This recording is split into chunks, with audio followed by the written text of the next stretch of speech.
And then as the tidal wave starts to recede, Zelensky starts to march. Nay, he rides a flaming steed long across spears. the land. He makes long spears.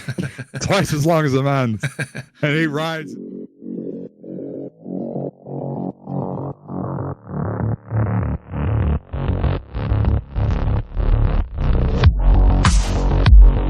I guess they're just not so smart.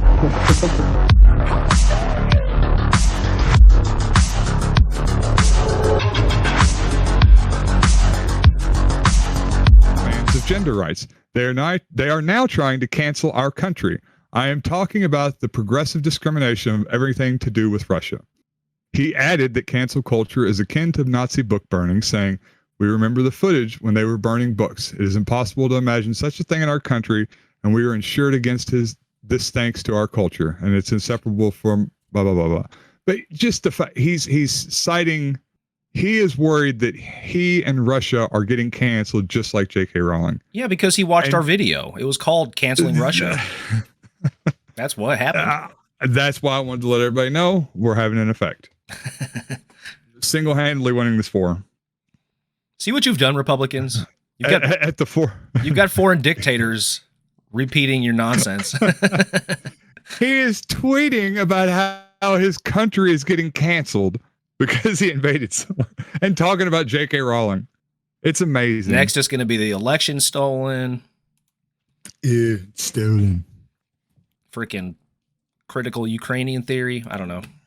Yeah. Yeah. Yeah. It's, I don't know, man. It's just crazy. They like I said, released that statement recently about they're entering phase 2 and that, I don't know. I know some people were saying like this is potentially boding well for how the Russians feel that the war is going on their end. But basically they're saying they're going to start focusing more on the regions that they were trying to liberate all along. They never intended to take Kyiv or Kharkiv. I saw the statement Zelensky made on AP this morning. What was that? He said, we are willing to basically concede neutrality. But then he also sort of alluded to the fact that they would be willing to sacrifice territory as well. But, you know, some other deputy ministers contradicted that. But Zelensky's the president, you know what I mean? So, yeah. Sounds like he's willing to negotiate. I don't know. I don't think any negotiating is going to happen, personally, James. I'm thinking the war slows down to a crawl. Putin's war machine just runs out of steam, you know, at the incredible onslaught of the mighty Ukrainian forces. And then as the tidal wave starts to recede, Zelensky starts to march. Nay, he rides a flaming steed long across spears. the land. He makes long spears. Twice as long as a man. And he rides his flaming steed to eastern Ukraine. And the whole time, Through the Fire and Flames by Dragon Force is playing in the background. And then he takes back all the land from the Donbass region that they controlled. Then he marches further into Moscow in the winter like no other army has done before and tears down the Kremlin with his own hands to make a funeral pyre for Putin. And then all the peoples of Russia take the bones of their fallen comrades to build a giant monument to Zelensky's golden cock as he becomes the new leader of all of Eurasia. Oh, you better bet that movie's getting made for sure. I mean, oh yeah, starring Steven Seagal, obviously. I hope so. I hope so. Oh dear Lord. Everyone's favorite. I wanted to open with this clip. Everyone's favorite pocket-sized lawyer, DUI guy here. Not sure if you're still following him. He's so cute. Very sua sponte for the court. I would like to know what exactly is happening. Firstly, do we have an answer from Chief Justice Minden? Because until we we're not even getting to that yet. I'm asking you about. I had asked you if your client was going to be here. You said yes. He is available. Yes, Your Honor. Okay, where is he? He is near the courthouse. Okay, can he be here for this? No, Your Honor. Why? Because we are waiting for Chief Justice Minton. The court is I strict understand of that. jurisdiction on this case. Okay, Mr. Foreman, first of all, My apologies. I'm just trying to emphasize the procedural I asked process. you a question before you walked out if Mr. Hillsman was going to be here, and you said yes. You didn't For say purposes of trial, absolutely. Okay, if we have a that's not response. that is not what you said. That is not what Then we talked allow about. me to correct myself. Okay, I'd Mr. like you to Hillsman? stop interrupting me. Is what I would like to start with. My apologies. Emotions are high. You'll have to excuse me. May I have a moment? Yes, you Thank may. you. I suggest taking. Did you watch these? There's 2 of these.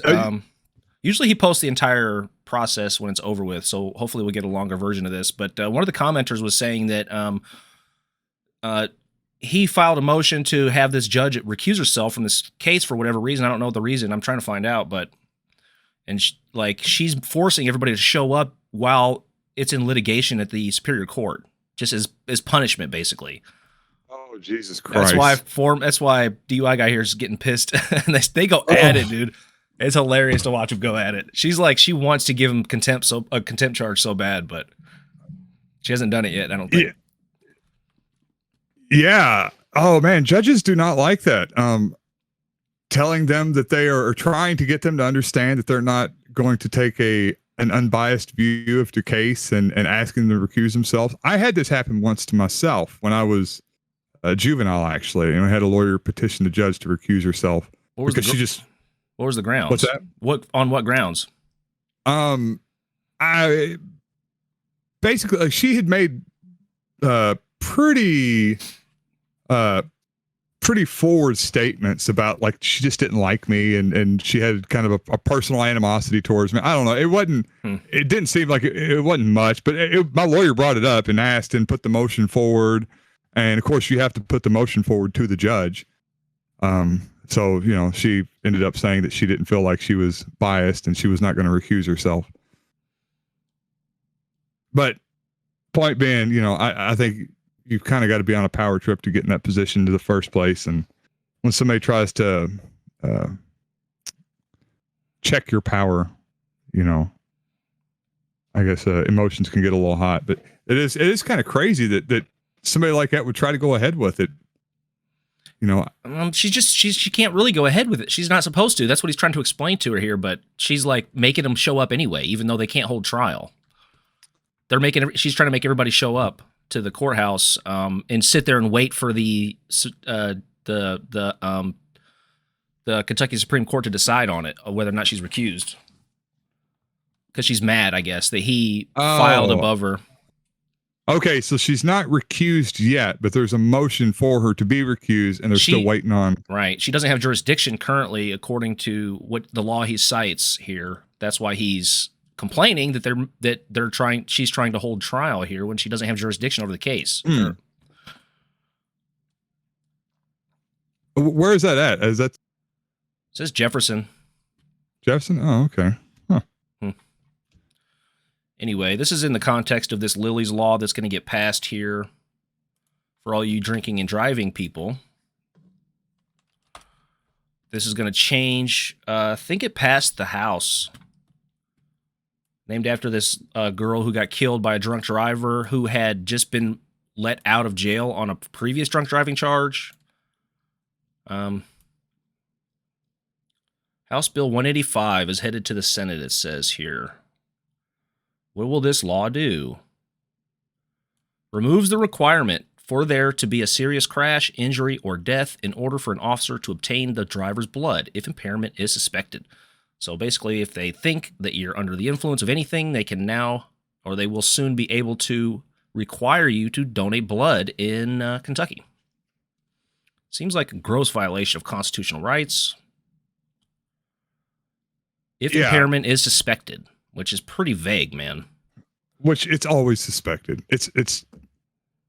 I mean, I guess that's the real issue is the word suspected.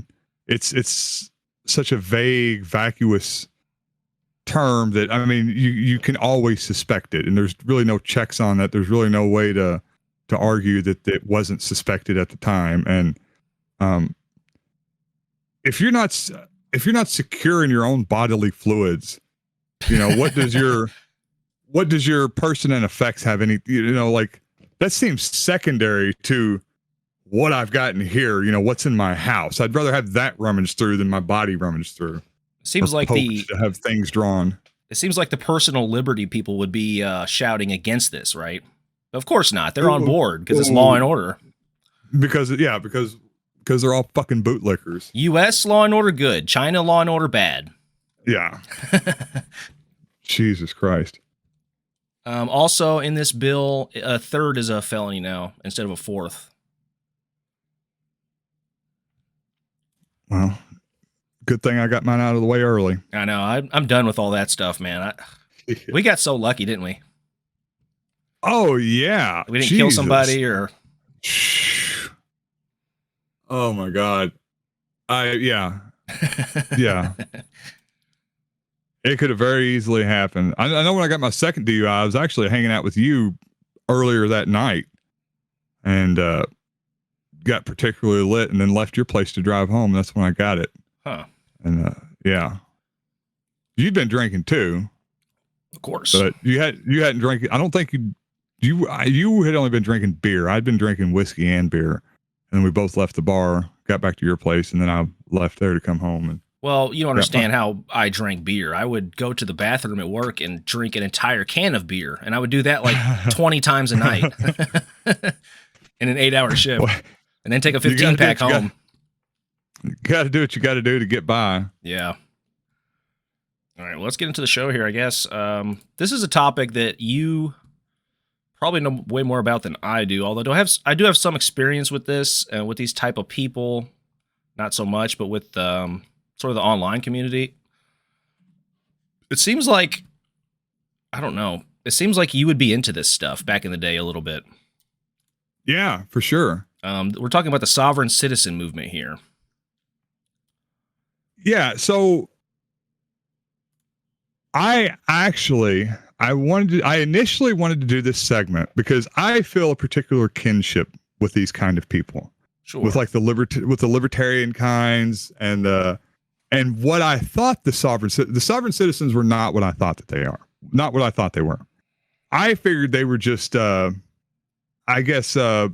libertarians with balls, I guess is the best way to put it. They were,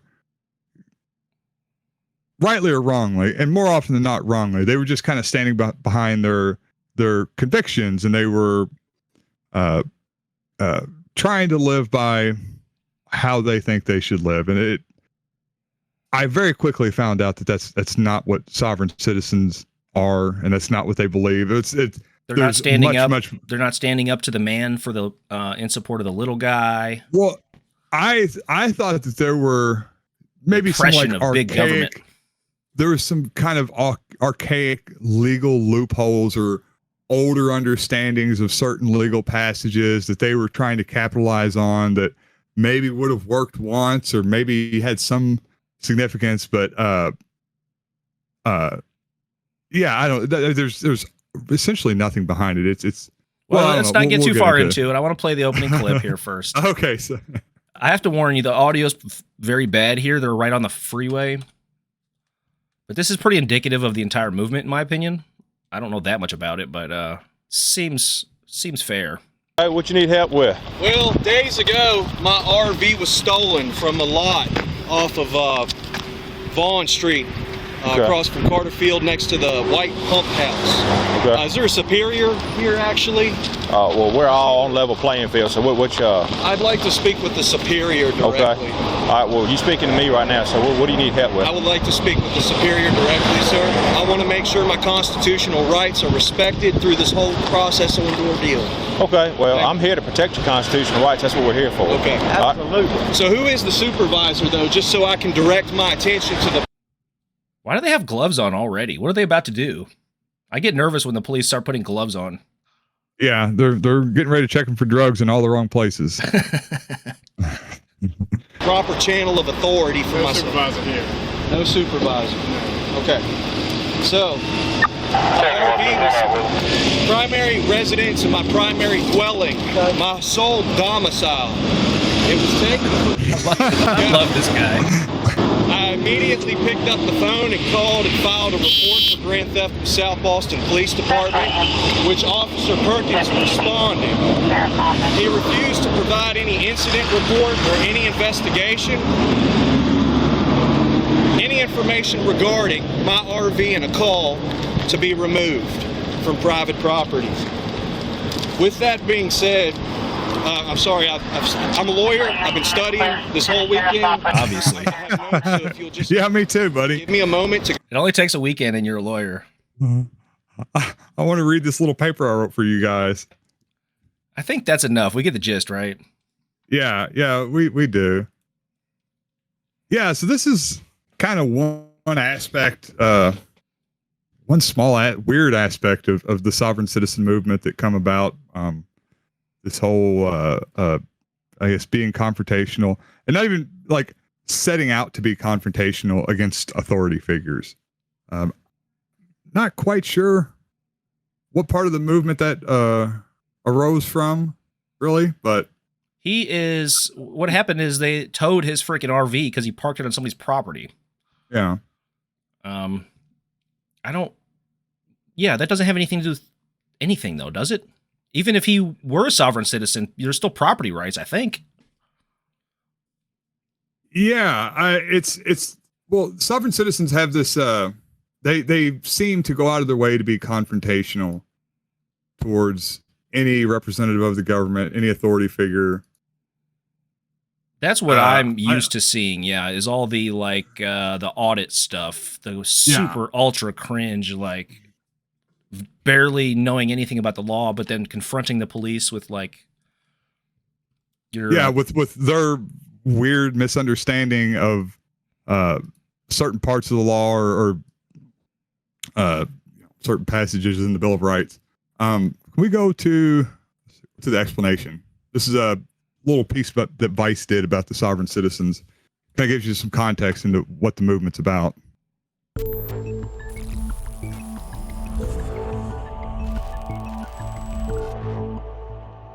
Do your thing research. about QAnon is that it kind of absorbs and easily blends with any other conspiracy theory-driven movement.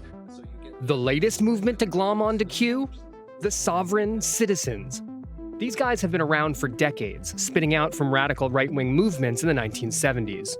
It's sort of a loose collection of anti-government extremists and tax protesters who believe that they aren't bound by normal U.S. federal law.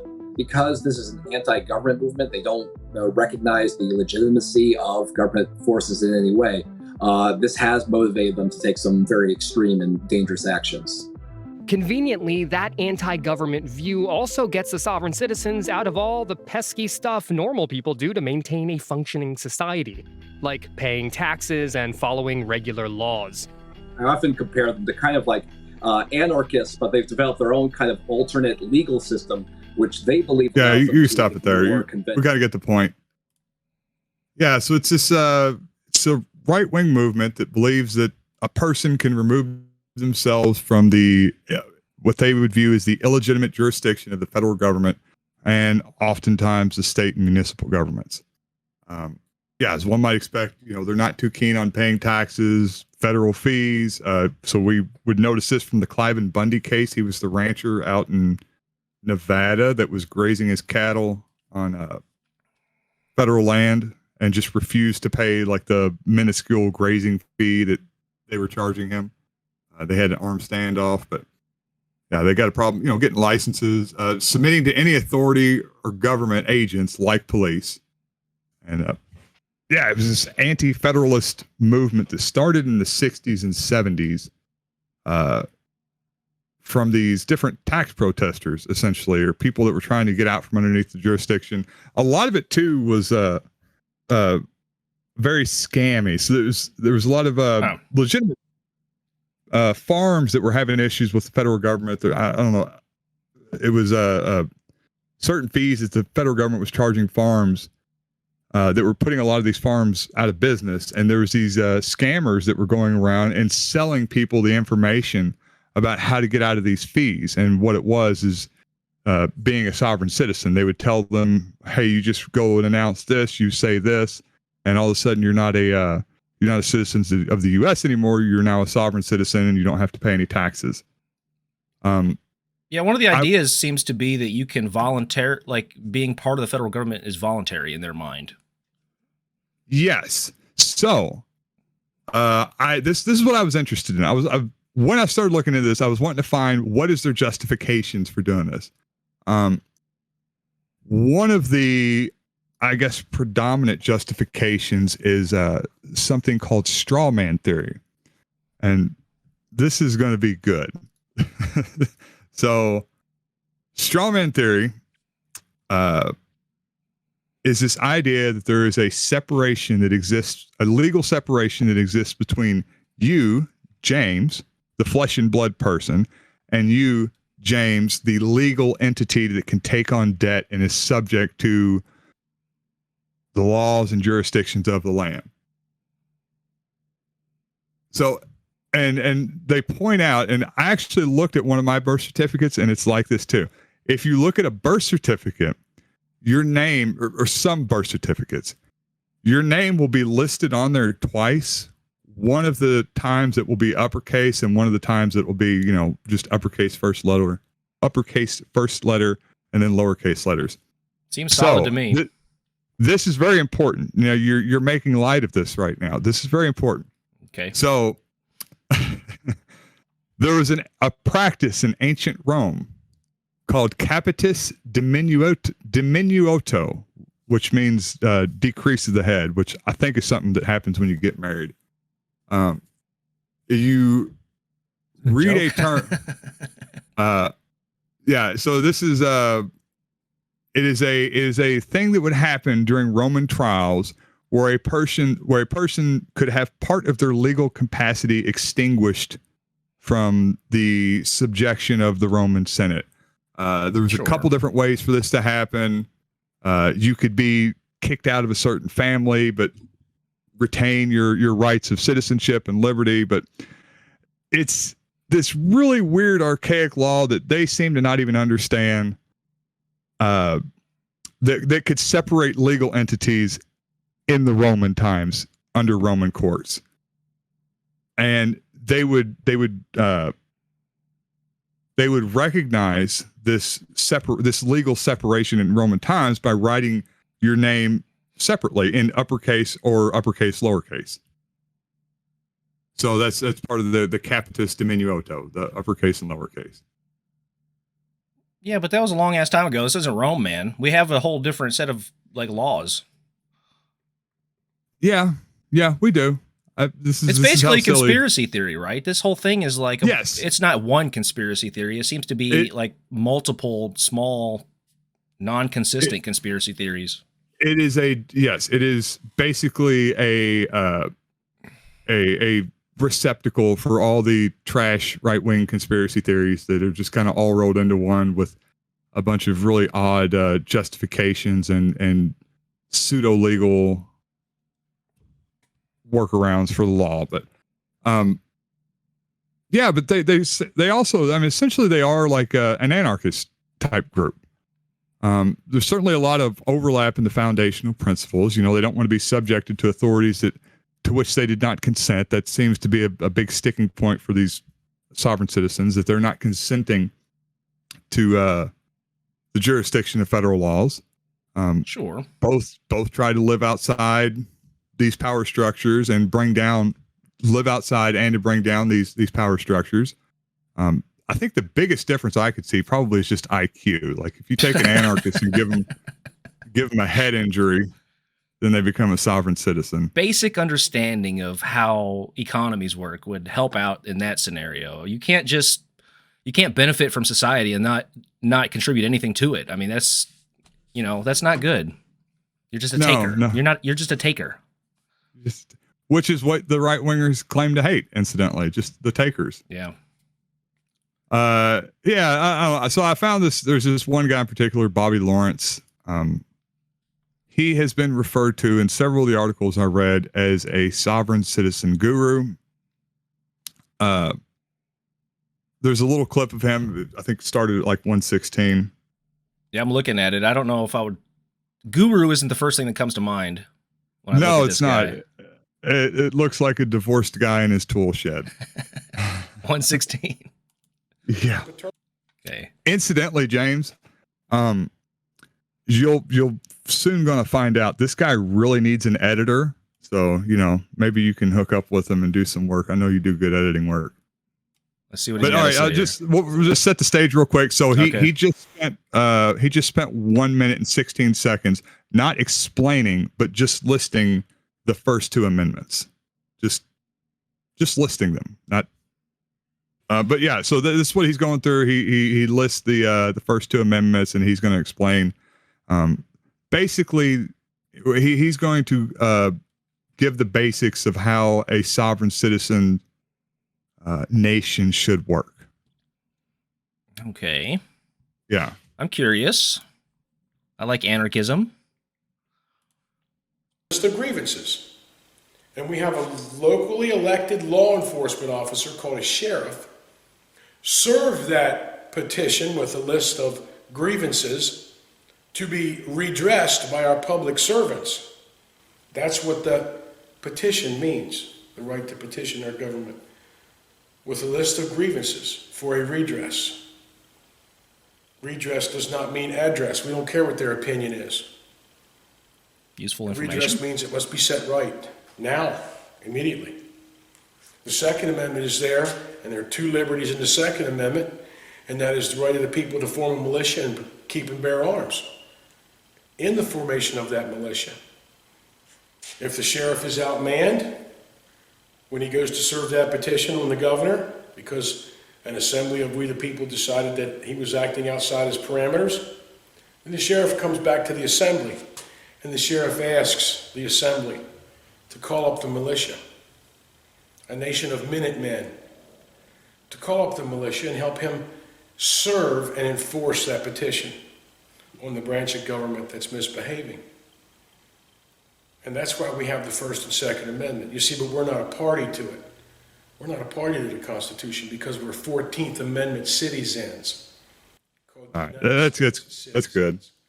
He's saying that basically government should be done on the local level. That you would have like a governor that would be an administrator. So if he and his group get together, he and the people that live in his municipality, because he's talking about sheriffs being the representative, so that's on a municipal level. Okay, I'm on board. I like municipalism as well. Big fan. Yeah.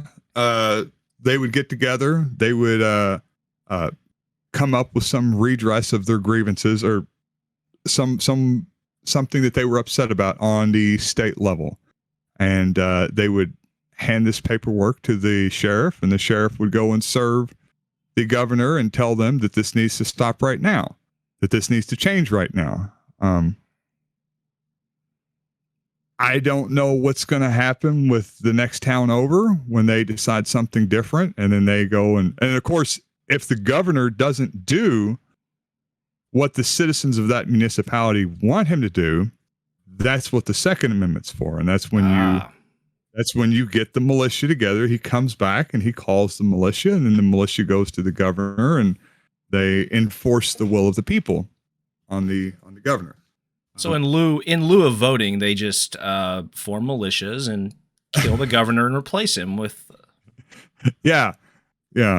It sounds like the guy it's pretty worked out. It might just have a couple little rough edges that need to be filled in, but for the most part, it seems like a functioning system. Well, if he is envisioning a new system, why is he talking about the amendments that we currently have? That's what I'm having trouble understanding about this guy. You see my point? Yeah. You can write your own constitution if you can form a new society. So the original society, this gets into some other amazing stuff. The original, in the same way that there are two entities of the United States, there are of you, James, the individual, as the flesh and blood and the legal entity. There are also two, forms, maybe like Goku, of the United States. There was the United States for America, and he has this listed behind him, and the United States of America, which is a corporation that was formed by Abraham Lincoln in the 1860s.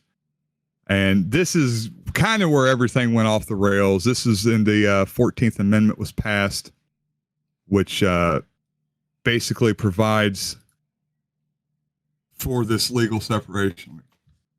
Yeah, so all persons born or naturalized in the United States and subject to the jurisdiction thereof are citizens of the United States and of the state wherein they reside. So this right here is when they took away the 14th Amendment, which actually was which was passed to give citizenship to slaves, right, freed after the 13th Amendment. This actually was a secret plot. Oh, is this the fake amendment or the amendment that never passed or whatever it is? Like the 13th Amendment that never passed is what they sometimes cite, I think. Okay, maybe they're talking about the 14th because he refers also in that as they were citizens of the 14th. Yeah, there's some amendment that never passed that's still pending in the Senate from 1810 or some shit. Okay, yeah, that might be it, but yeah. So anyways, this is what took away individual sovereignty. And if we could just get back to this point where we were all sovereign, we weren't subject to any jurisdictions, then I think that would be a suitable form of government. Incidentally, Trump most likely will be the one to do that. He's going to bring us back to the original, which will make him the 19th president, because every president since Abraham Lincoln has been an illegitimate president. I think maybe we should get some better minds on the project of forming a new society, maybe, than these guys. For me, it seems like the primary characteristic of these individuals, the sovereign citizen movement, is pronouncing medium-length words slowly in a way to make sure that you understand what they're saying, even though they're not really difficult words. Really strange. My primary domicile. Oh my gosh. That guy's my favorite. Reminds me of that episode of Breaking Bad where they're getting ready to crush the crystal ship, the camper. They're going to have the guy that works at the junkyard crush it, and Hank shows up to get rid of it because I guess Hank figured out about the camper, and he shows up and he's trying to get in there, and the guy comes out and he's like, "That's a domicile." He's like, "I don't see nobody living in it." He's like, "We don't have to, it's set in park." Oh, anyways, it was just I was really interested, like I said, to find this out. I didn't know who sovereign citizens were aside from, essentially right wingers that didn't like the government. I knew about Clive and Bundy. I knew about the auditing stuff. Well, wasn't Waco this sort of thing too? Because they weren't the Waco guys not paying taxes, and that's why the feds came after them? If I recall correctly. There was some to do with that. Waco was also, there were certain gun charges, and then there was underage marriage. Yeah, stockpiling and underage marriages. I mean, they're not paying taxes. I don't know. I mean, I guess there's probably a lot of people that could broadly be lumped into the category of sovereign citizen adjacent. Certainly, probably a large number of kind of the real far right groups would probably fall into that adjacent category. Mostly what I see online is just people being like assholes to nice cops. Yeah. A lot of times. Not always. Sometimes it's the other way around, but I always support that, incidentally, being asshole to cops, nice or not. The Southern Poverty Law Center also lists sovereign citizens as a hate group, a terrorist group.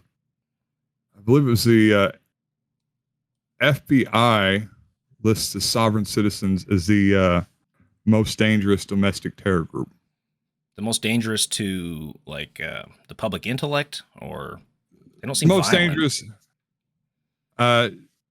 No, they definitely are. There was actually some that killed a couple cops back in 2011. Really? I didn't pull up all that information. I'd kind of read over it. Well, I have a story about this. The first political sort of inroads into my life was made by these people. When the early days of the internet, in a chat room, not even AOL. Before AOL, this was an old ass chat room. I was convinced by this gentleman that the federal government was not able to tax income. And this is based on some tax code that was sent to me. I read through all of it, and it seemed legit. And this particular individual hadn't paid taxes in over a decade, and they weren't able to do anything about it. Now, I know since then, I believe it was under the Obama administration, the tax code was updated, and I believe they fixed all that shit.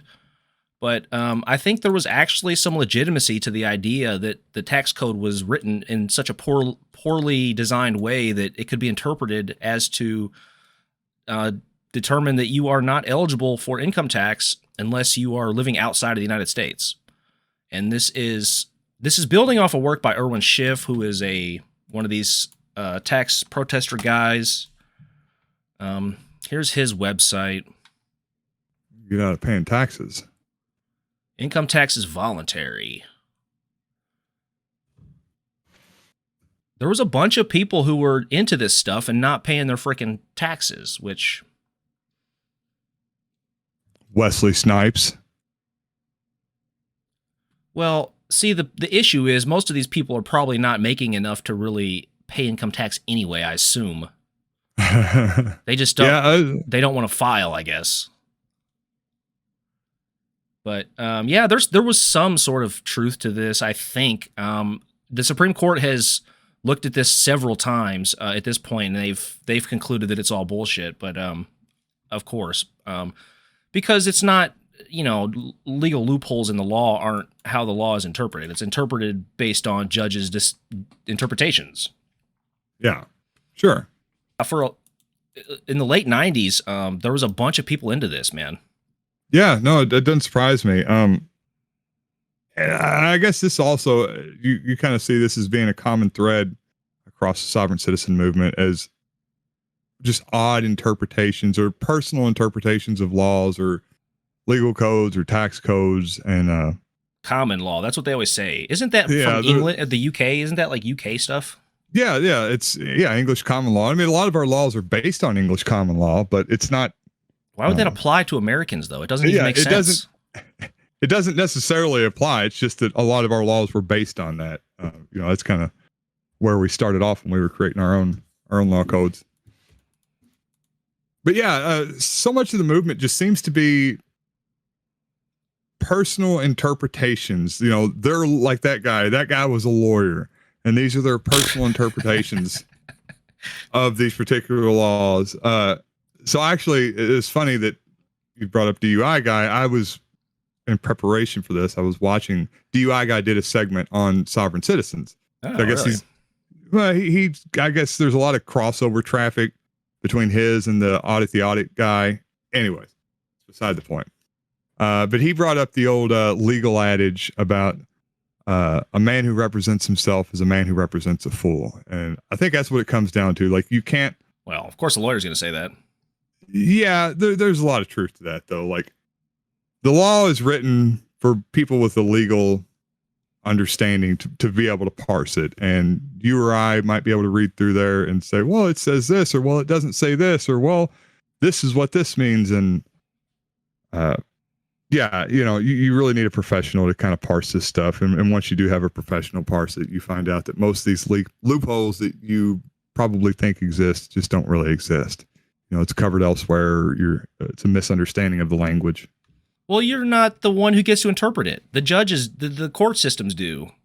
Individual citizens aren't able to interpret law. That's not they're not even able to do that. We have courts for that specific purpose. That's their role. Yeah. That's the job. You can't just be like, I read it, see cop, and look, it says I'm not in trouble. I wish that worked, man. It says right here. Well, actually. Yeah. Anyways. These guys need a better hobby, man. I think that's what it is. These guys are just bored. People will believe anything, man. People will believe anything. Yeah, sure. That's why I want to start a cult. You say anything with enough conviction and people will get behind you. I think, didn't all the sovereign citizen people move over to like anti-vax shit after coronavirus started? Oh, buddy. if you want to hear some, if you that video, the Bobby Lawrence video, just watch it. Just when you're bored.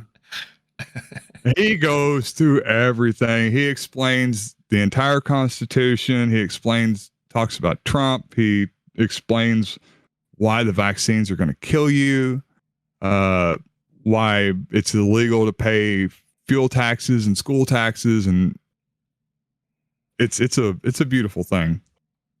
If he could just make a concise statement, there's like quite a few clips that I would have liked to have played, but he just. What's really interesting is the fact that who are the people that listen to him and think that he's like a smart guy worth listening to, right? Who are these people? They must be below him on the ladder, so to speak, right? Like far enough below to look up to him, sort of. Oh yeah. Well, I mean, anybody can look up Bobby Lawrence, and you will find him speaking in front of all sorts of groups of people, local. Wow, really?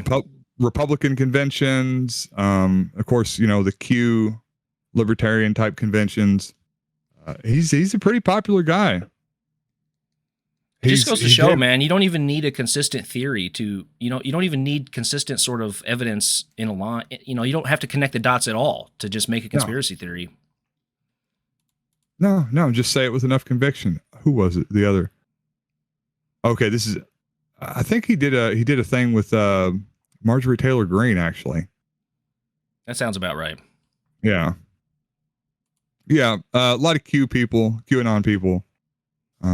Just kind of exactly what you'd expect. Of course, they're not really, I guess those types of people, they're not really interested in having a coherent belief system. They're just interested in kind of hearing what they want to hear, some sort of justification for what they already believe, what they already know. Right, exactly, yeah.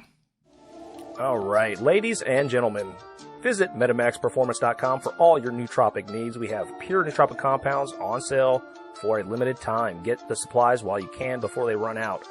The market is fluctuating right now, so please check out the website. Shire Hemp Farms, your number one source for Delta 8 and CBD products. We have amazing prices on the 1 milliliter Delta 8 vape carts right now. Lots of different flavors.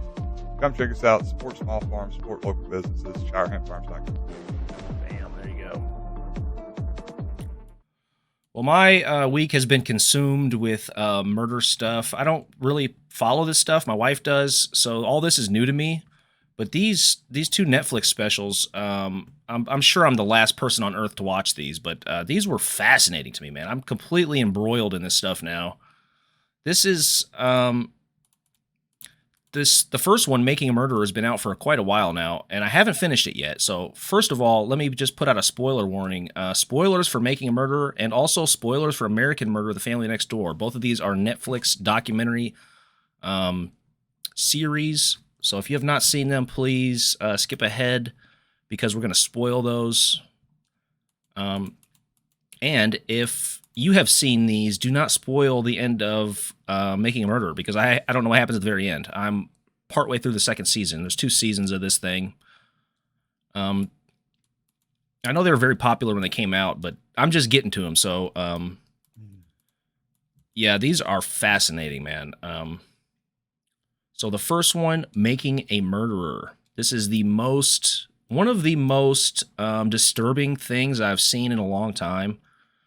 I mean, they stole this man's entire life. He did 18 years on a false charge that the Manitowoc County Sheriff's Department knew was a false charge. When he was initially arrested, another police department had called the Manitowoc County Sheriff's Department to let them know that they had somebody in custody, a serial rapist, who had essentially admitted to doing this rape that this Stephen Avery was charged with. They knew the entire time. They just didn't like this kid. And the reason they didn't like him was because his he had an altercation with one of the sheriff's wives at one point, and that was the beginning of it. And they stole this guy's life, man. It is horrific. And also his nephew as well. They go after his wife later on in his life. It is it's brutal, man. It's heart-wrenching to see a man. It's almost worse than killing him because they put him in prison for 2 crimes he didn't commit for his entire fucking life. The reason I wanted to talk about these specifically, I'm not going to get too in-depth into the cases themselves. I wanted to discuss police interrogation because in both of these cases, people are subjected to these police interrogations, and they're fascinating to me. The techniques they use, how they are able to coerce people into saying whatever the fuck they want them to say, basically, especially impressionable people who are younger, like Stephen Avery's nephew was in this case. Okay, so here's the first interrogation of his nephew. Now, a little bit of backstory on this kid. He's 16 at the time. He is borderline, 72 IQ. He's in special needs, a few special needs classes. Not all special needs, but he is definitely borderline. He has obvious social disturbances. He's very introverted, and he has no concept of how to deal with police interrogation. And they're looking to pin this murder charge on his uncle. So they need, they're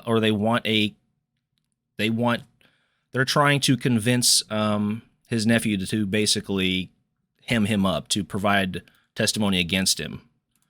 But they get him to say exactly what they want him to say. I'm going to play a little bit of that so we can watch the technique here. Have you seen either one of these? I think I watched an episode or two. I've seen a lot of these kinds of videos about pigs getting people to getting people to confess to crimes they hadn't committed. It's all disgusting. It's just the absolute. It's that, yeah. I don't know. It's the worst crime you could possibly commit is to put somebody in prison for something that you know that they didn't do. It's just the incredible cruelty of a faceless bureaucracy, I guess, that doesn't care, and the particular malice of a few individuals that use that giant bureaucracy to just do terrible, cruel things. Well, you're right. I think the reason it's so bad in these cases is because the police are the ones who are supposed to be the arbiters of, morals. They're supposed to uphold the good and put away the bad people, not be the bad people themselves. It's always worse when the cops do it. And there's nothing you can do. There's nobody to call. You're fucked. Yeah, sure. I mean, and it's one thing. It's a terrible thing when somebody gets wrongly convicted. They were there. It seems like there's plenty of circumstantial evidence that shows that they could have done it, and it's just an accident that they weren't the person to do it. But so often it is these prosecutors or police that just know. They know that this isn't the person. They don't care. They want to get an arrest. They want to get a conviction for some reason or another, and they just go after somebody. It's even worse in this case, dude. This is the most egregious case I've ever seen. It's very disturbing. Okay. In fact, he did 18 years on a charge that the sheriffs knew he didn't commit. He gets out. A lawyer comes to him. It's not like he went out and said, I'm going to sue. They sue him for $36 million. The sheriffs, they sue the sheriff's office for $36 million. They're going to win. There's a ton of evidence. These guys are going to get their asses nailed to the wall.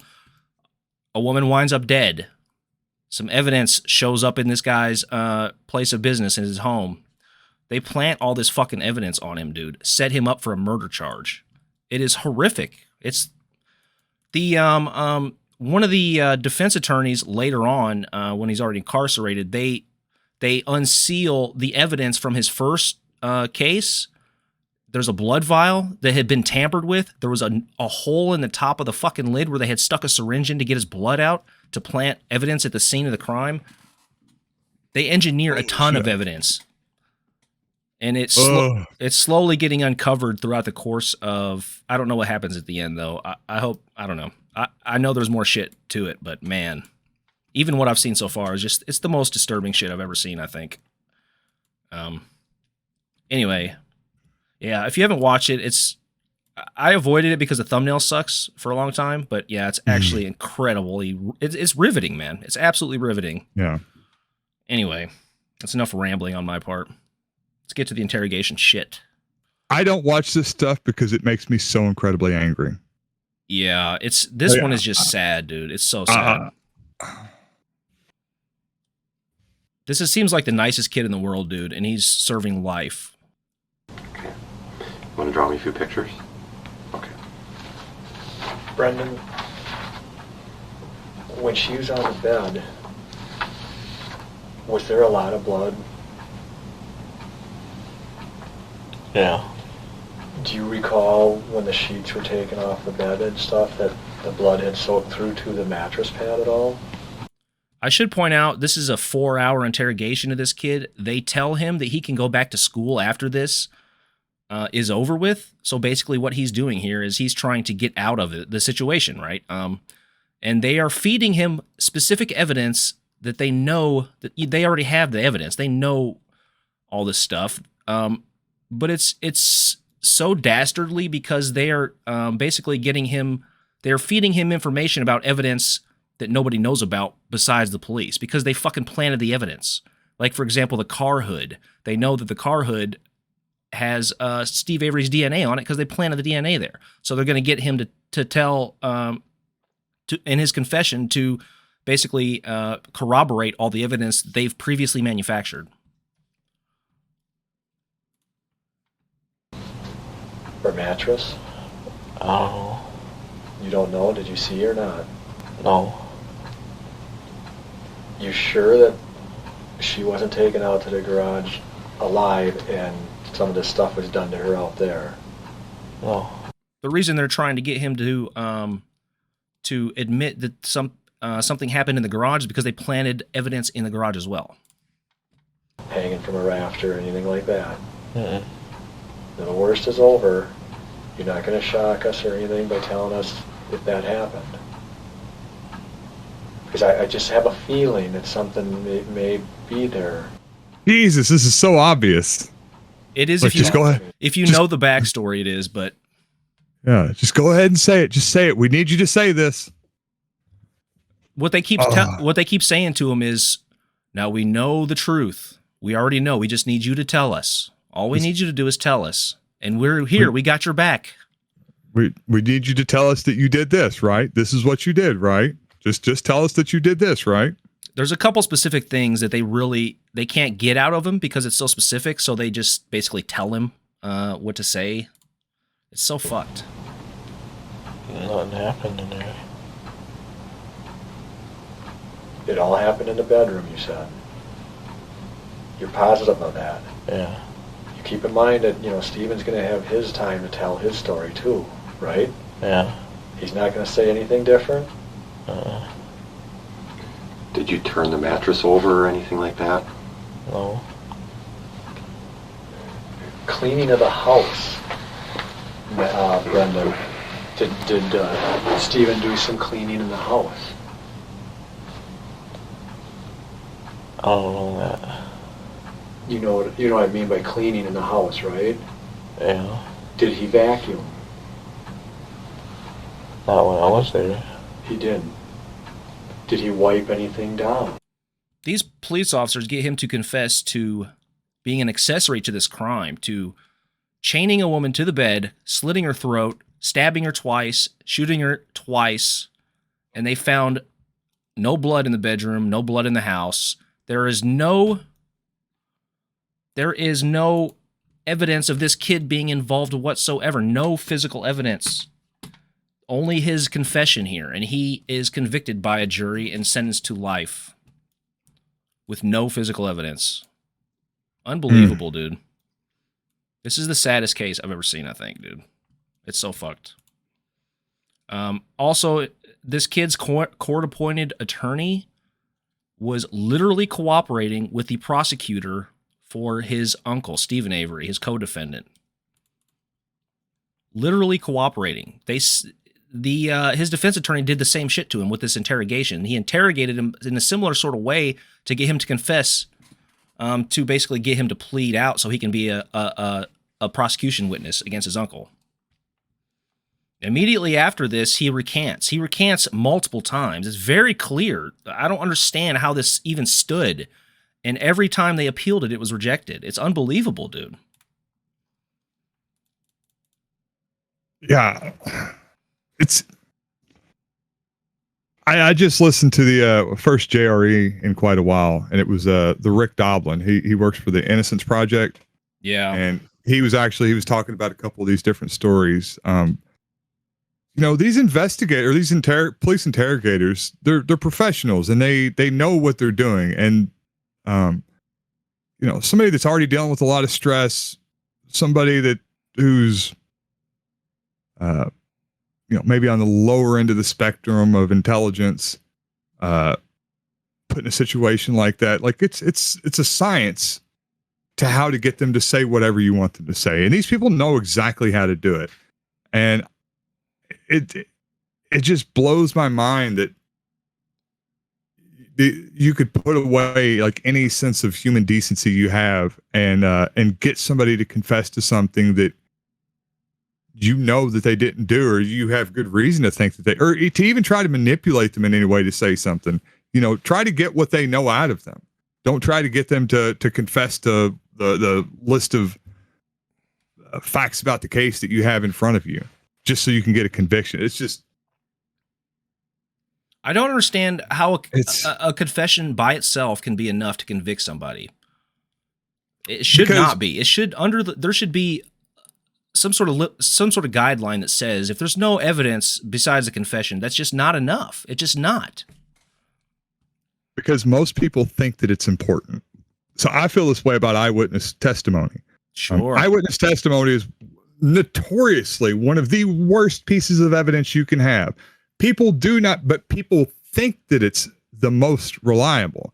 Just like with these confessions, people think that that's the most reliable way to know if somebody did something. Because people think that you just confess. They don't understand that you're in a fucking interrogation room for 6 hours. You can be got to confess. That anybody can make you confess. One of the techniques they use is when he won't admit to something that they're trying to get him to admit to, they'll leave the room for like a half hour and leave him alone, basically.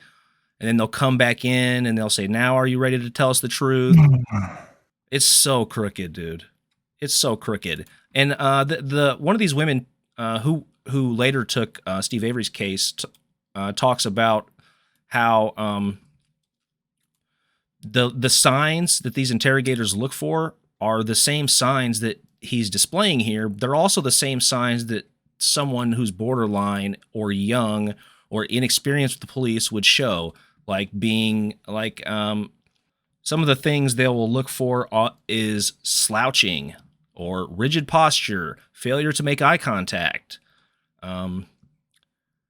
saying that you don't know, which he says 1,000,000 times here because he doesn't fucking know.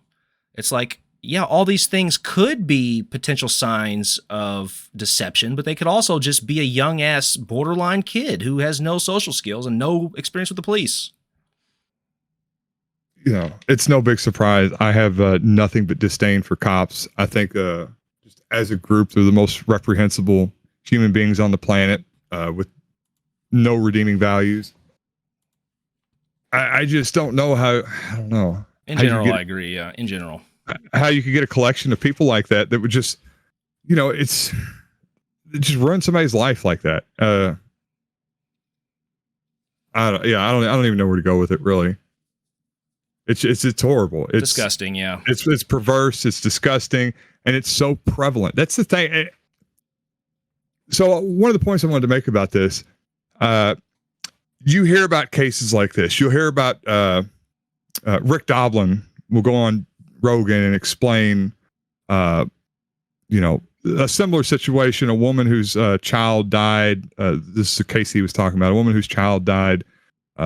It seems to be kind of like a SIDS type thing, and basically they got this woman to confess to killing her child, and she spent I think she's still in prison right now. She's been there for like 10 years or something.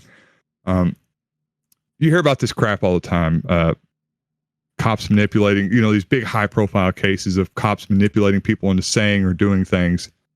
And someone like Joe, who's not familiar with this, will categorize this as this kind of off thing that, well, this is almost never happens. There's these crazy things, bullshit. Just a bad apple. This is just one guy. you don't realize cops do this shit every day. They don't do this shit on this level, but it's daily that they're throwing extra charges on people just to get them to confess to the charge, the original charges. I'm going to charge you with possession of weed, whether you had weed or not. I'm going to charge you with speeding, whether you were speeding or not. And if you're not going to go along with these original charges, I'm going to throw a bunch of extra charges on just to get you to go ahead. To get you to go ahead and essentially confess to the couple misdemeanor charges that I originally thrown on you, whether you committed them or not. And I mean, it's as long as that system stays in place where you have cops out there basically just overcharging people and not really being held to account for it either on any degree. And it seems just kind of a logical progression that, you know, you're going to get worse and worse. You're going to charge people and get convictions, longer sentences, because that's what you want as a prosecutor. You know, you want to make a DA, and then you want to be a judge, and and the cop too. You know, the cop wants to get the most arrests. You know, he wants to have he wants to have the most drugs that he confiscated. He wants to have, you know, the most people that he locked away, the bad guys he locked away, and you know, you start off lying about drugs, lying about speeding tickets, lying about burglaries, and you know, you end up lying, putting people in prison for the rest of their life over crimes that either you know they didn't commit or you don't really have any good reason to think that they committed it, other than you're too fucking worthless as a cop to go out and do your actual job and find the real perpetrator. Well, I think in their mind, either it's one of two things. It's either they believe that the perpetrator that they have is actually the right perpetrator, and they're just going to do what they have to do to make sure they get put away, regardless of whether or not the evidence is strong enough to convict them. So if they have to invent evidence or beef up the evidence a little bit, in their mind, it's okay because they got the right guy. It's either that or they justify it in their own mind by saying something like, well, they probably did something this bad at some point, right? Yeah. Yeah, there's definitely that. Well, you know, you hear this with all the police shooting case. Well, they were Breonna Taylor was letting her boyfriend have drugs sent to her house or whatever. Well, George Floyd had opiates in his system, you know. George Floyd had opiates in his system. Look about the Rittenhouse thing. All the Rittenhouse victims, they were the worst people ever. Okay, it doesn't matter. It's not your job. That's not what you're supposed to do. That's not what you're hired for. One of the things that is made very clear in this documentary, this Making a Murderer, is the fact that not only are you guilty as soon as you're arrested in terms of police interactions, but you're also guilty in the public eye. His charge was thrown out, and he was still treated like a fucking murderer. The evidence was crystal clear that there was some very serious issues with this case, and his freaking dad's business goes out of business because of association with his son. It's crazy, man. Everyone was shitting on this guy. The victim's family going super hard at him, completely ignoring all of the contradictory evidence. You know what I mean? Yeah. They're all over the news, all over everything, talking about how this is the worst human being on earth. It's just crazy, man. There is no presumption of innocence. That's what I was going to say. In this country, there's just no presumption of it. It seems like just some sort of deep-rooted psychological thing. I think so. Yeah. I think there's certainly a class of people in this country. I'll just say the authority bootlickers that really kind of drive it to the extreme. That, well, this is this fetishization of police and authority figures, and while they couldn't do anything wrong, or they're just doing their best, or well, if they arrested somebody, they must have done something anyways, whether it's what they got charged with, or well, they were probably just a bad person anyways. And these are the same people who were torturing and killing, burning fucking hot oil down the ear holes of women during the Inquisition, right? It's the same thing. It's exactly the same attitude. Yeah, it's witch burning. It's just modern day witch burning. That's exactly what it is. It's sacrificing alive on the altar of public opinion. Well, I should move on to the next one here. American Murder, The Family Next Door. This was also a very riveting one. Not as long, much shorter. This is the Christopher Lee Watts case. Anybody who follows this shit probably knows all this stuff already, but I don't follow into this stuff, man. This case is pretty epic. in a horrible way. It's almost as it maybe is more horrible. I don't know. They're both pretty fucking horrible. So this Christopher Lee Watts calls and texts his wife one day while he's at work, and he can't get a hold of her. Her friends can't get a hold of her either, so he leaves work early. He comes home to try and find out what the fuck is going on. The wife is missing. The kids, the two kids are missing. 2 girls, 4 and 6. But the wife's purse is there. Very strange. We play the interrogation of the husband. Of course, they interrogate the husband.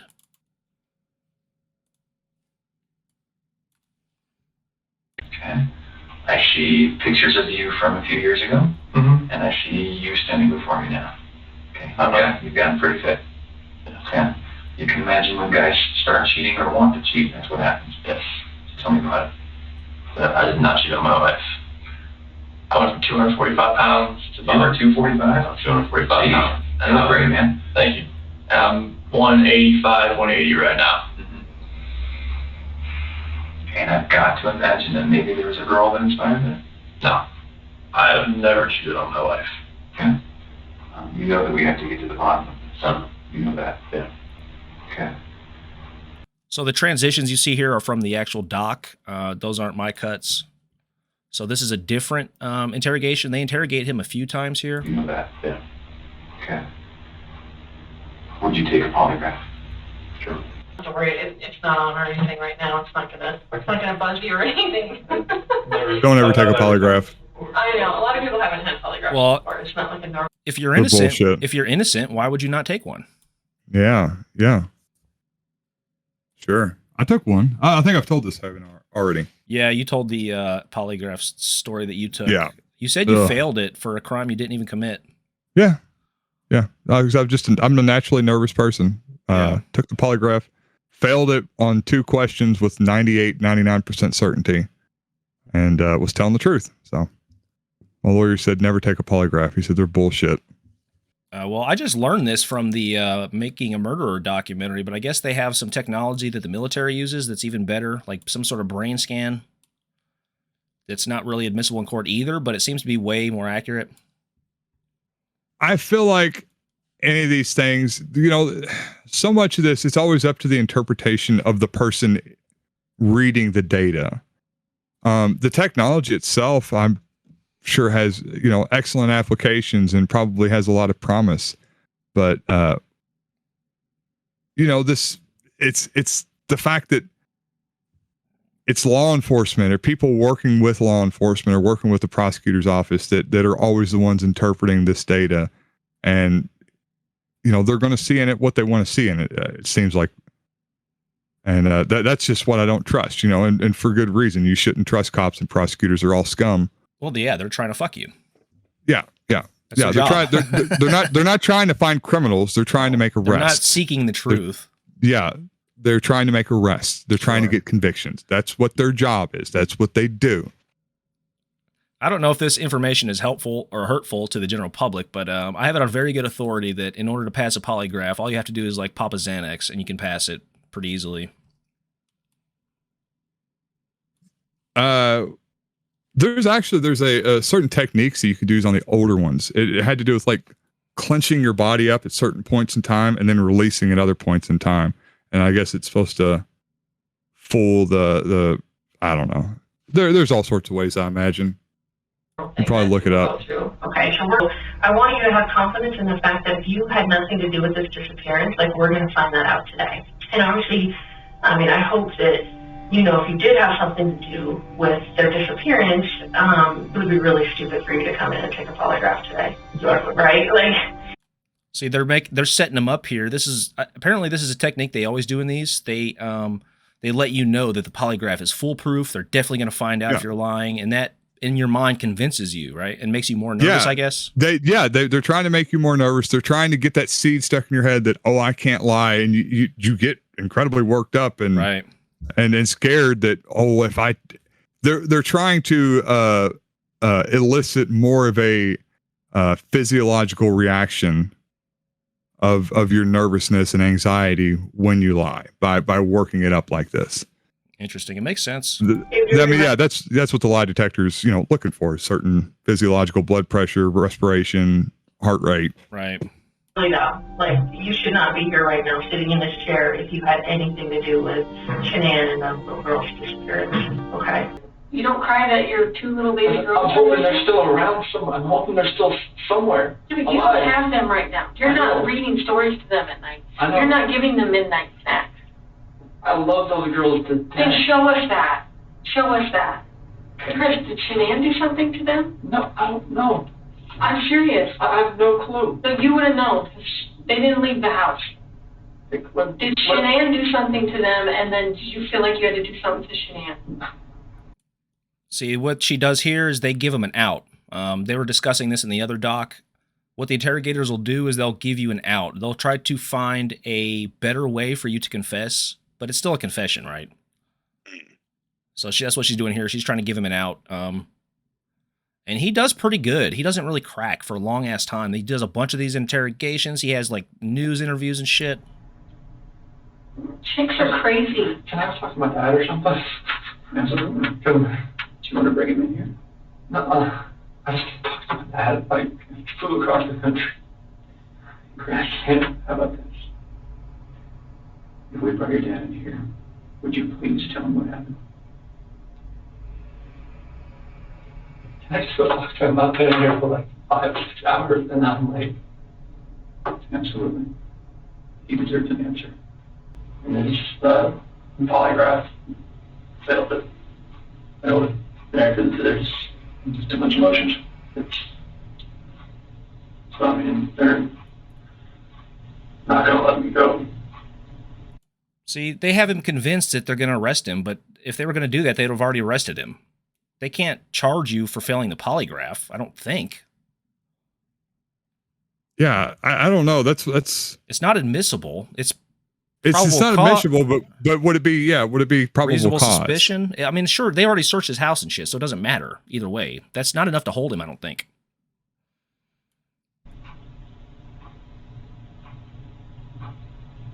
Is there any reason why they shouldn't? How much money they know I had an affair. And they know. I can't complain about that. Anything else you want to tell me? What's going on? Or what happened or anything? Or you know anything about? When we had that conversation that morning, it was emotional and told her about separation and everything like that. Mm-hmm.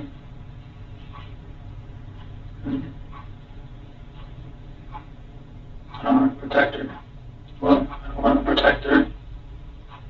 You don't want to protect her. I don't know what else to say. You'll notice they didn't let him go out to talk to his dad. They brought the dad in here because this is the interrogation room. It's bugged. So he thinks he's just having a conversation with his dad here. She heard him. Yeah. And then you heard her. So he basically takes the bone that she threw him earlier. He says that she killed the kids and then he had to kill her. In actuality, he strangles all 3 of them to death. His 2 daughters and the wife. He's having an affair with this like hot-ass 40-something. Yeah, makes sense. He They're seems probably totally bad kids. normal. He seems like a totally nice, normal guy, dude. So he does strangle him? He strangled, yeah, all 3 of them. He strangled. Oh, I thought this was going the other way. I kept waiting for you to say, "Here's the guy that they found." He strangled his 4-year-old and 6-year-old and threw him in the fucking old Jimmy the neighbor down the street. That old pervert come over and killed them all when I was at work. Nope. Jesus, you got me on that one. This case is horrific. The cops, these fucking cops, look at you animals, getting this poor man in jail, getting him to. Meanwhile, he's like the worst guy ever. He seems totally normal. I don't know what happened, man. I don't know. How do you do something like that? How old are your kids? You've been through the 4 and 6-year-old phase. You didn't want to kill them? Yeah, I wanted to kill him, but you know, you love him too. Really. You might rough him up a little, but yeah, just beat on him. Just leave a few bruises. That's what you're supposed to do. Especially 4 years old. Yeah, they're not going to schools. You don't have to explain any bruises to teachers when they're 4. We'll talk about that later, but the skull breaker, that's where instead of tripping somebody, you get 2 people to trip them and you trip both their feet at the same time so they break their skull in the back of the pavement. Ah. That's what you do to them. You kick their feet out from under them. Yeah, stupid 4-year-old. Quit crying. Quit crying. I don't want to hear. It's not the crying that bothers me. It's the making a mess everywhere. That's what bothers me. It's the worst. So I've prepared a interrogation for you, Tony. Oh. This is going to be very accurate. I will be able to determine exactly everything that you say. I will know if you're lying. I want you to be aware that this is, there's no way that you can fake this, okay? Okay. I mean, you shouldn't even be here right now if you're ready to lie to me. You should not even be on the podcast. Can I have a lawyer? I don't want to say anything unless I have a lawyer present. God damn it, he won. We can't get him on nothing now. He's going to walk. Okay, let's go ahead, though. As soon as you tell me the truth, you can have a lawyer, okay? Oh, okay, okay. All right, well, let's begin. Let's begin the Folygraph. What is your first name, please? Tony. Okay. I'm not going to be telling you, but I'm looking for signals and signs of deception. Okay. Where were you born? Louisville. Okay. So you're indicating deception, Tony. I'm going to let you know that. You're presenting shifty eyes. If your eyes are darting around, this indicates deception. Okay. Number 3. Have you ever been to Mars? Need to establish a baseline here. Okay. I smoked a lot of DMT one time. I don't know if we stopped at Mars. Okay. It sounds like you're trying to convince me. So I'm paying attention to your tone, and a convincing tone means that you're being deceptive. You're trying to convince me of something. Yeah. If you're telling the truth, it should just come out, right? One would think. Have you ever driven while texting? Tell the truth. I have. Just once, though. Okay. In college, and I never did it again. That was a little indecisive. So indecisive answers to a yes or no question are signs of deception. So if you say, I don't know, if you say maybe or not really sure, those are all signs of deception. I feel like everything I do is a sign of deception. Well, maybe you should tell the truth once in a while, buddy. Oh, man. Maybe I should. I mean, you wouldn't have been arrested if you weren't a criminal. Yeah, I wouldn't be here in the first place. Have you ever asked someone how they're doing, but you don't really care?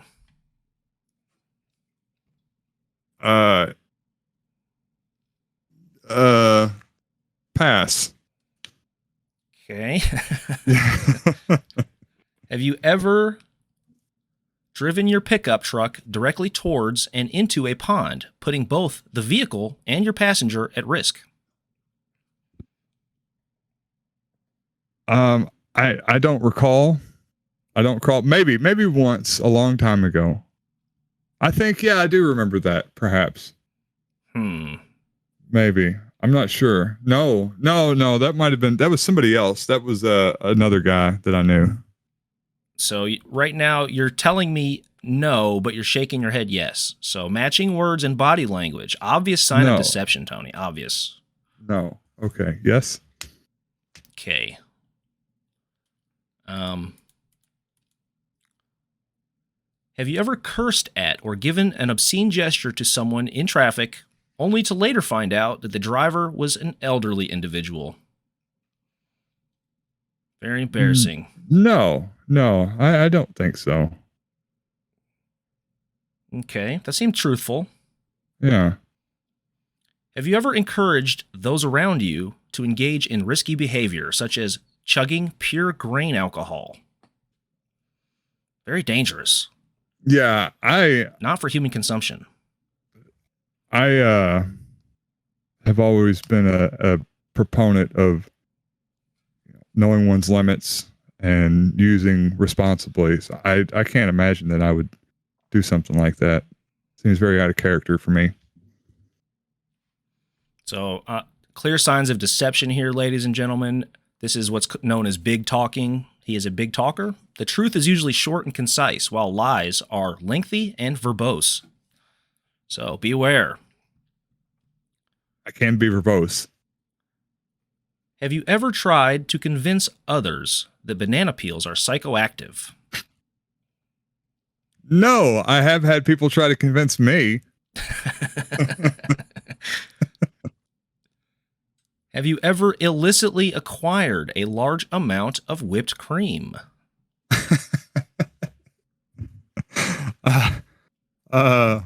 Pass.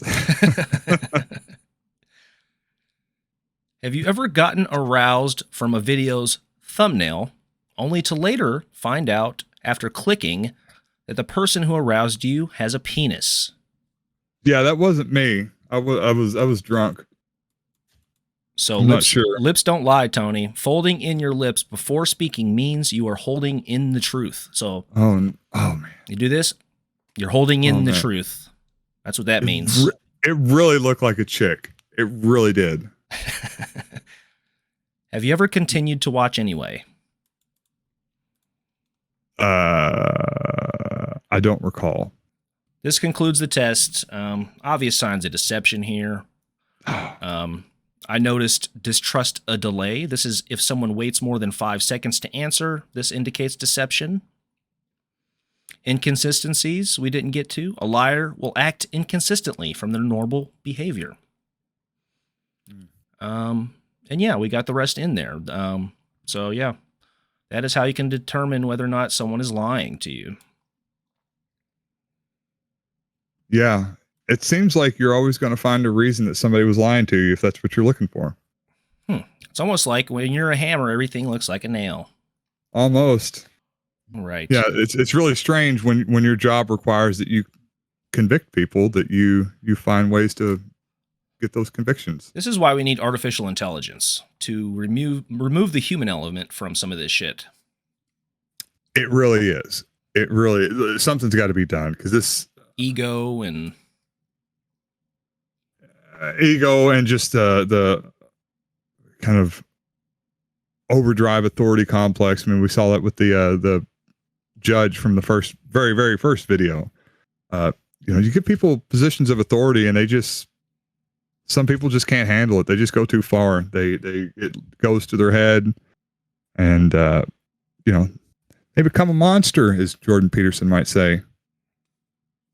They unleash the dragon of chaos. They unleash the dragon of chaos.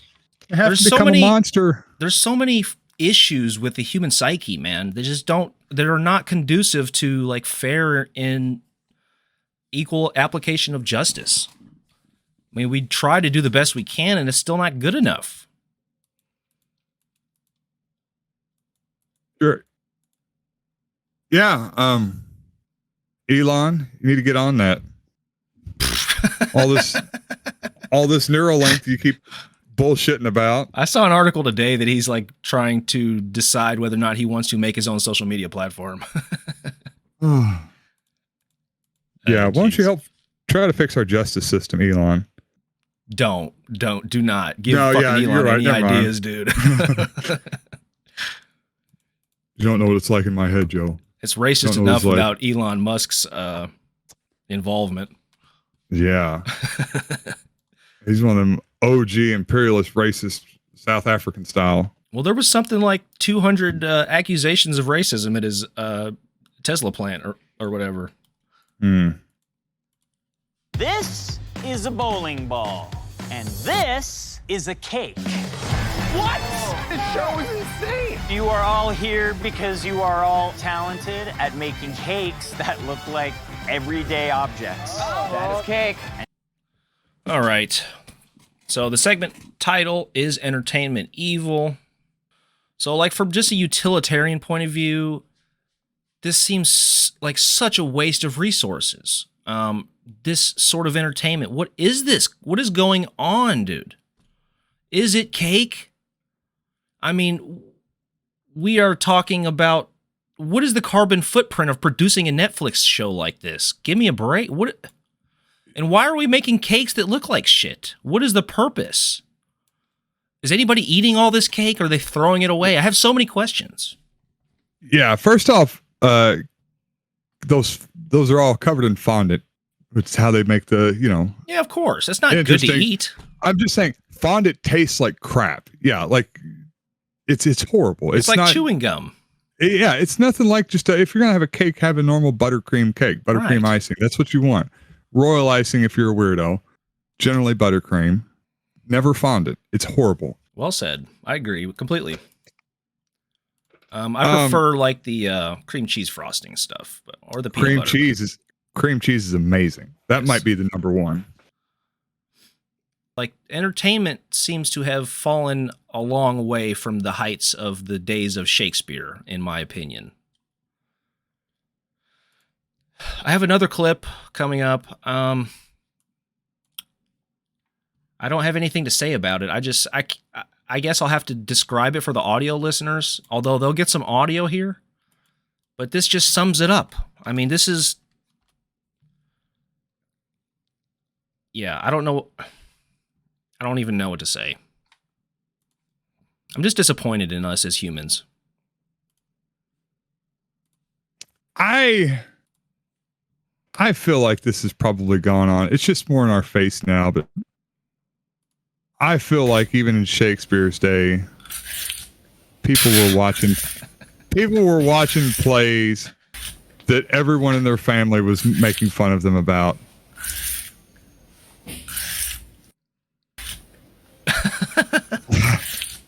I just can't, dude. Oh my gosh.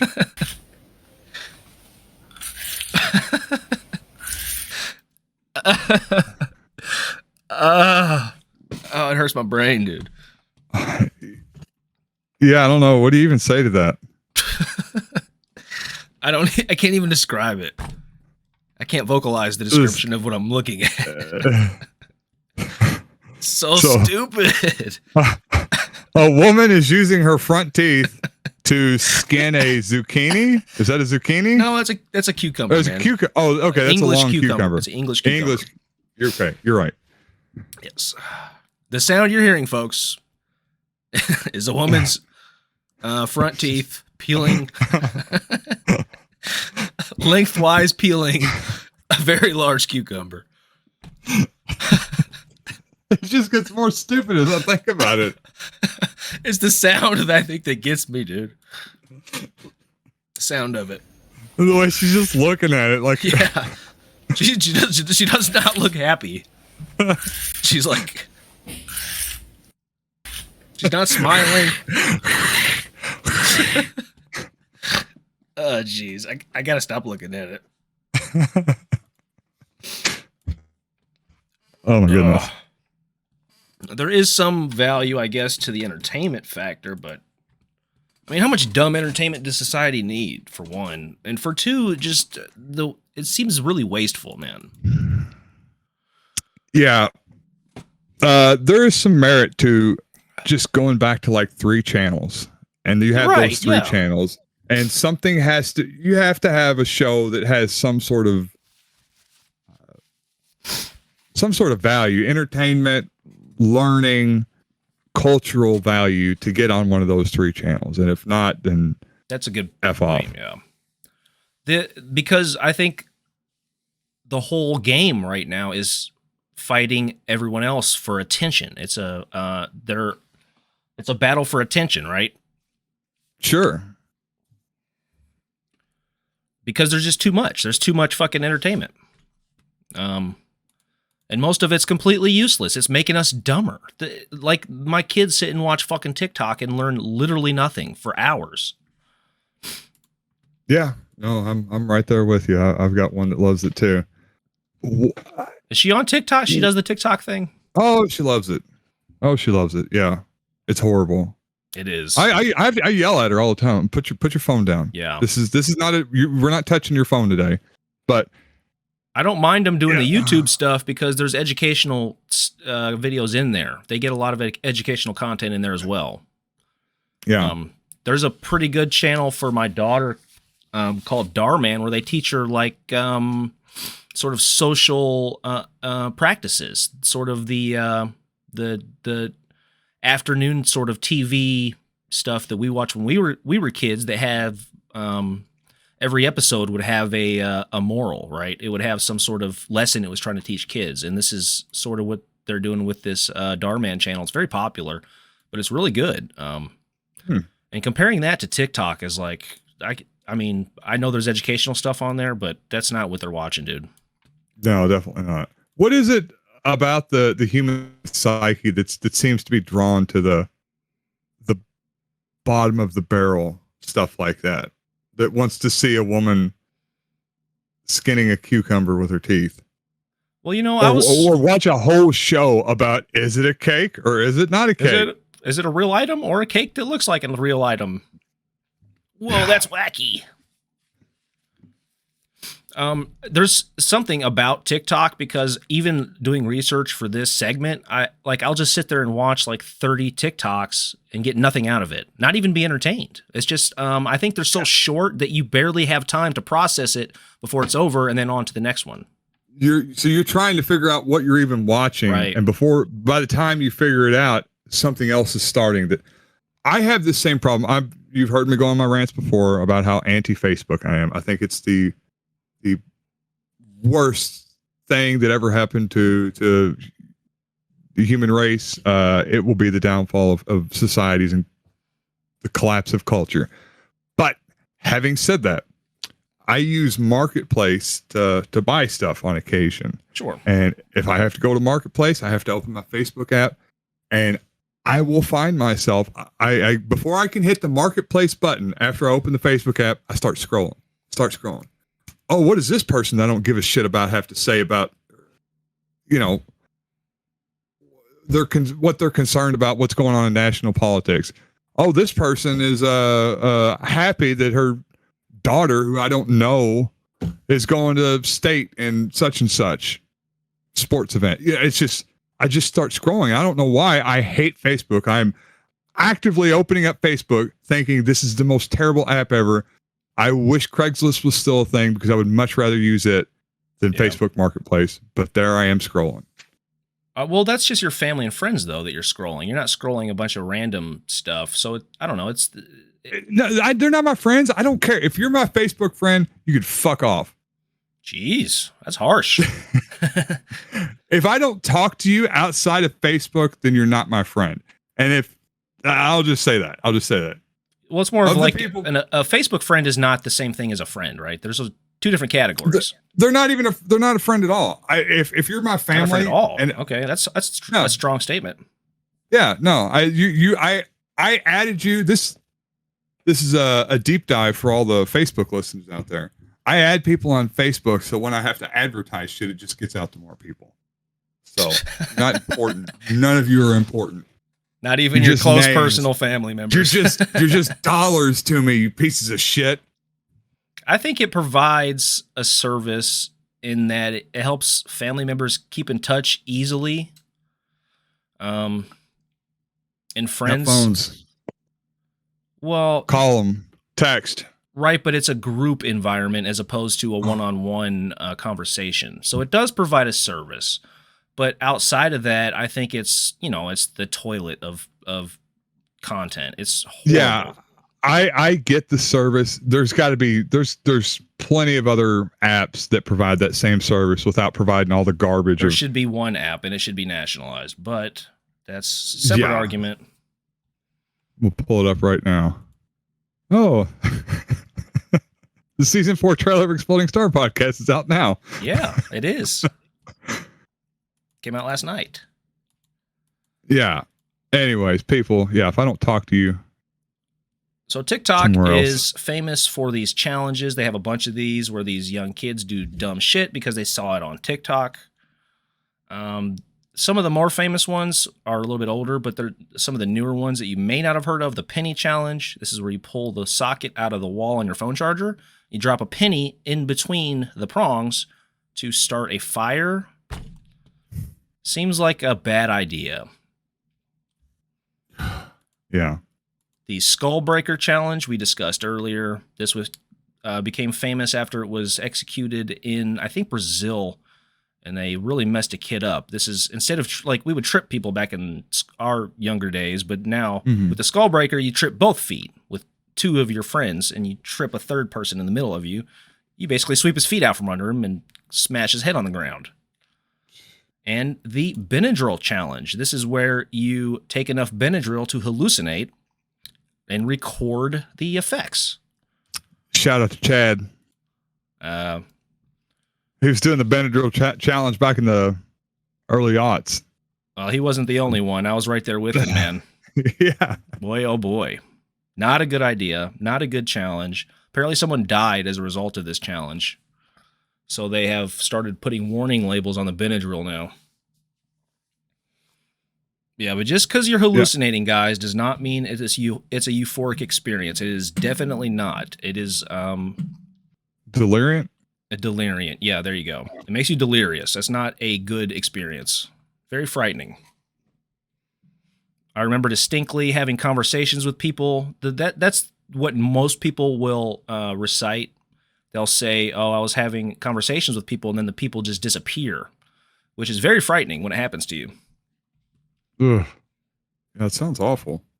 You've never been down that road? Nope, never did it. Well, never. I don't know how it happened. I've certainly around enough people taking a box of Benadryl at a time, but never did it. So, well, that'd be a great segment for the show. Yeah. Tony does the Benadryl challenge and is never seen again. Never seen again. Just not a good idea, dude. Yeah. Is entertainment in general detrimental to society? And this question is building off of Vladimir Lenin, his work. This was his theory, the bourgeois proletariat. So basically what he was saying was the reason the standard of living is so high in the West as compared to the third world is because we exploit the third world. Our trade relations allow us to have a higher standard of living, where the same trade relations suppress their wages down to a low level. That way we get goods, like, for example, from China, made for 1/10 of the cost that they would be made for in the United States. And one of the reasons there's not going to be a revolution anytime soon in the United States is because the United States proletariat is so high up on the standard of living. And one of the mechanisms to pacify people is entertain them, keep them entertained, provide, for example, sporting events like football. Have those bread and be circuses. There's always something, right? That's sort of state provided or, sort of keep the people happy, right? And this is one of the, I've heard the same argument made with regards to drug laws, that there is a segment of the rich people class that want to legalize more drugs in order to keep people happy. What do you think about that theory? I would be surprised if it's calculated. There's certainly some merit to it. I mean, there's the adage that, most people are just a couple missed meals away from revolution. And I think there's a lot of truth to that. And, there's keeping people pacified and distracted from the rising price of groceries and rising price of homes and the deteriorating prospects for achieving a better life.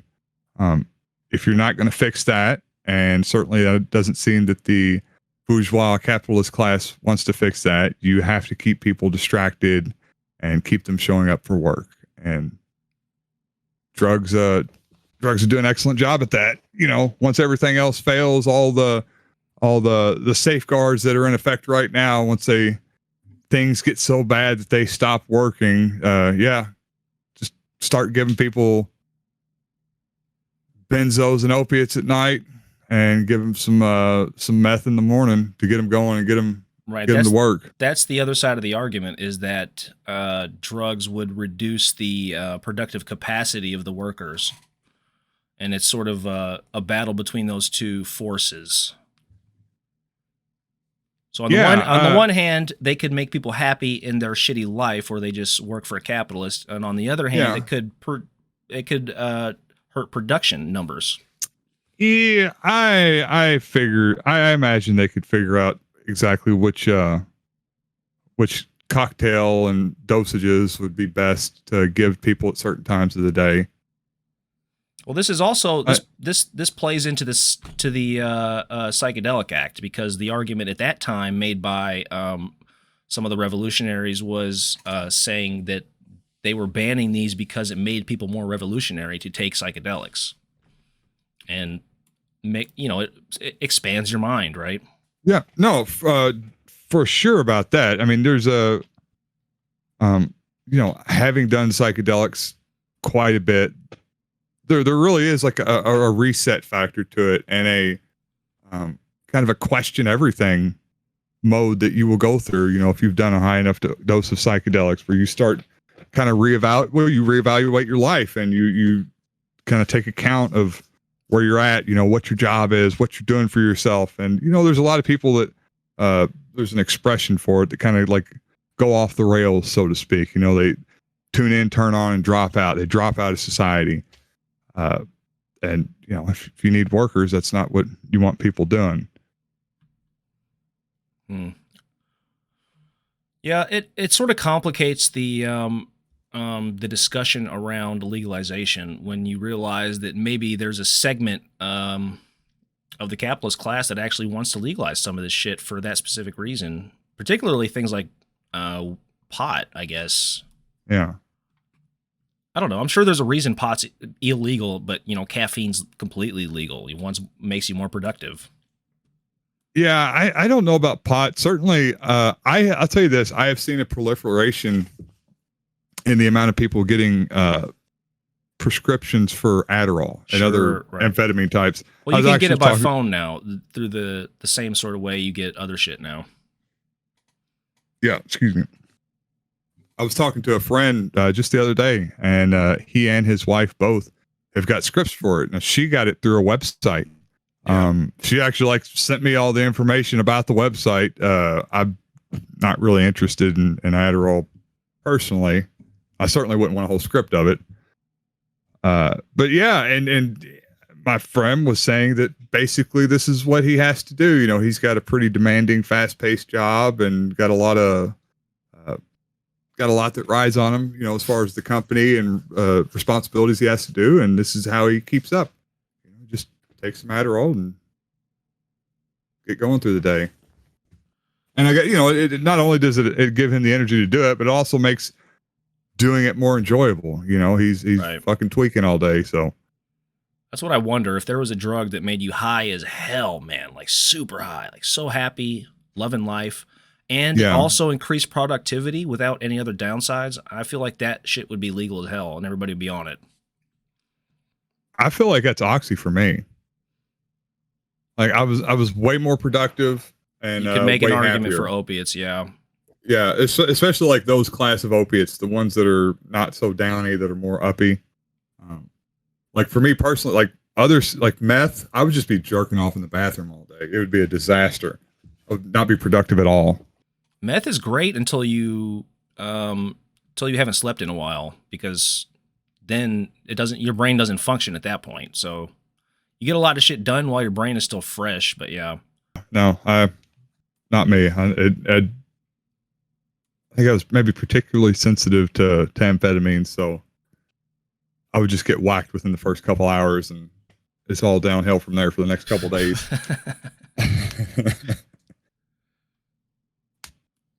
But yeah. If any politician wants to start a trial program where they give people drugs to see if they're more productive, I'll gladly sign up. Sure, I'll sacrifice my body for the cause. Yeah. As long as they're opiates, I will do any drug as long as it's oxy. You hear that, Pfizer? Give Tony a call. Leave a comment below if you're a pharmaceutical company and you want to give me drugs. I'm sure they're working on some shit, man. I think they already have it. I don't. Whatever Trump was on. We were talking about this the other week with steroids. I feel certain that those billionaires, they're getting all sorts of crap. They've got all these crazy drugs that get them high and have no downside effects. They're not addictive, and they give them steroids that make their muscles just pop up and their dick get huge, and none of it has any downside effects. Yeah, I heard about this. It's all been worked out. I heard about this. Apparently, they suck the adrenochrome out of children, and that's what they're all on. That's what you're talking about. That's what it is. That's what it is. Hillary Seems Clinton. legit. Yeah. Hunter S. Thompson. He knew what was going on. He exposed him way before Alex Jones. So we're going to close with the words of the great president, Joe Biden. There we go. But I want you to know, we're going to be okay. I want you to know, Tony, we're going to be okay. Creepy Biden, man, is the funniest. I have to get the clip of him smelling the kids. He must not practice the shit in the mirror, because that is some creepy shit. That's the show, folks. That's it. That's it. Ladies and gentlemen, 51. James, good talking to you, buddy. Been a pleasure. Everybody, leave some comments. I'm Tell gonna us go about how we're wrong. If you're a sovereign citizen, let us know. If you were falsely imprisoned for life, let us know in the comments below. Like and subscribe. James, peace. All right, I'm going to peel cucumbers. I'll be right back.